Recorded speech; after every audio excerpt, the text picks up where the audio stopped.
Deputy CM Pawan Kalyan కాపులందరికీ కూడా warning ఇచ్చారు. ముఖ్యంగా ఎవరైతే పవన్ కళ్యాణ్ ప్రశ్నిస్తూ ఉన్నారో, ఎవరైతే పవన్ కళ్యాణ్ని కాపులకి న్యాయం చేయమని అడుగుతూ ఉన్నారో, ఎవరైతే పవన్ కళ్యాణ్ని కాపు కార్పొరేషన్ ద్వారా మాకు ఏమీ రావట్లేదని ప్రశ్నిస్తూ ఉన్నారో, ఎవరైతే కాపులపై జరుగుతున్నటువంటి దాడుల నేపథ్యంలో ఎందుకు ఆ పవన్ కళ్యాణ్ ప్రశ్నించడం లేదని ఎవరైతే అడుగుతూ ఉన్నారో వాళ్ళందరికీ కూడా పవన్ కళ్యాణ్ ఒక బహిరంగ వార్నింగ్ ఇవ్వడం అన్నది ఇప్పుడు అటు జనసేనలో ఉన్నటువంటి కాపు నాయకుల్లోనూ బయట కాపు సంఘాలకు సంబంధించినటువంటి ప్రతినిధుల్లో కూడా తీవ్ర కలకలం రేపుతుంది. ఎందుకంటే పవన్ కళ్యాణ్ రాజమండ్రిలో జరిగినటువంటి సమావేశంలో ఈ వ్యాఖ్యలు చేశారు.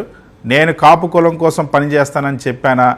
నా పార్టీ కాపు కులం కోసం పెట్టినటువంటి పార్టీ కాదు, నేను కులం దాటి ఆలోచిస్తాను, నేను దేశం కోసం పార్టీ పెట్టానంటూ పవన్ కళ్యాణ్ చేసినటువంటి వ్యాఖ్యలు, కాపులకు సంబంధించిన విషయాలు ఏవి కూడా నన్ను అడగొద్దు, నేను దానికి రెస్పాండ్ అవనని కూడా ఓపెన్గా చెప్పేశారు. ఇది ఇప్పుడు ఆ కాపు సమాజ వర్గంలో తీవ్ర చర్చకి జారితీస్తుంది. ముఖ్యంగా పవన్ కళ్యాణ్ ఈ వ్యాఖ్యలు చేయడానికి కారణం, గత కొద్ది రోజులుగా కాపు సంఘానికి సంబంధించినటువంటి ఆ నాయకుడు దాసరి రాము కొన్ని ప్రశ్నలు వేశారు. అవి సోషల్ మీడియాలో విస్తృతంగా చర్చ జరుగుతోంది.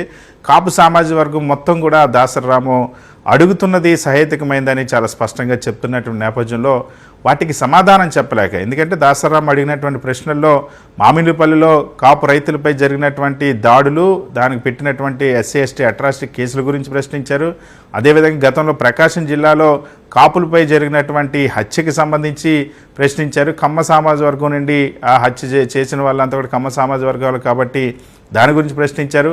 ఎన్నికల్లో పనిచేసినటువంటి కాపు సంఘాలకు సంబంధించిన నాయకులు ఎవరికి కూడా 2 సంవత్సరాలుగా పవన్ కళ్యాణ్ కనీసం ఒక అపాయింట్మెంట్ ఇవ్వలేదు. కాపులకి ఏదైనా కష్టం వస్తే చెప్పుకునే అవకాశం ఉందా? పవన్ కళ్యాణ్ చుట్టూ ఉన్న వాళ్ళంతా కూడా ఏ సామాజిక వర్గానికి వాళ్ళు చెందిన వాళ్ళంటూ దాసరాము ప్రశ్నించారు. అంతేకాకుండా ఈవెన్ దాసరాముకు కూడా 2 సంవత్సరాల్లో కనీసం ఒక్కసారి కూడా అపాయింట్మెంట్ ఇవ్వలేదని ప్రశ్నించారు. ఈ వ్యాఖ్యలన్నీ కూడా తీవ్ర దుమారం రేపిన నేపథ్యంలో అసలు గతంలో అనేక సందర్భాల్లో మీరు కులం కోసమైనా సరే ఈ పార్టీకి నిలబడండి అంటూ వ్యాఖ్యానించినటువంటి పవన్ కళ్యాణ్ ఇప్పుడు అసలు నేను కాపుల కోసం పార్టీ పెట్టానని చెప్పానా?